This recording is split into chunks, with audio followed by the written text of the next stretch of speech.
Je veux d'abord rappeler une distinction fondamentale. La consigne, la fausse consigne qui est proposée par le gouvernement, ce n'est pas une consigne pour réemploi, c'est une consigne pour recyclage, ça n'est pas du tout la même chose.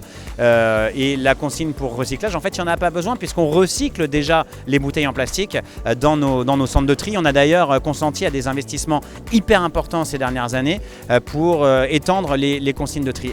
Alors la question, elle est de savoir pourquoi est-ce que les grands groupes sont si insistants à vouloir récupérer ces bouteilles. De mon point de vue, cette insistance, elle est pour le moins suspecte. À qui profite réellement cette opération? Certainement pas aux consommateurs. Et puis les chiffres ne trompent pas. Je vais vous redonner quelques données. En 1950, on produisait 1,5 million de tonnes de plastique. En 2018, c'est 360 millions de tonnes. Et ce qu'on projette à horizon 2050, c'est 1 milliard de tonnes.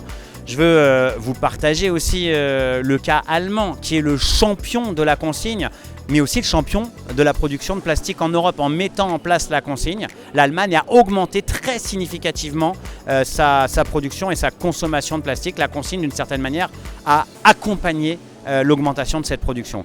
Et puis il y a un paradoxe, celui de l'investissement. Pour capter 120 000 tonnes supplémentaires, les industriels sont prêts à dépenser 1 milliard d'euros en automates. Posons-nous la question, pourquoi ?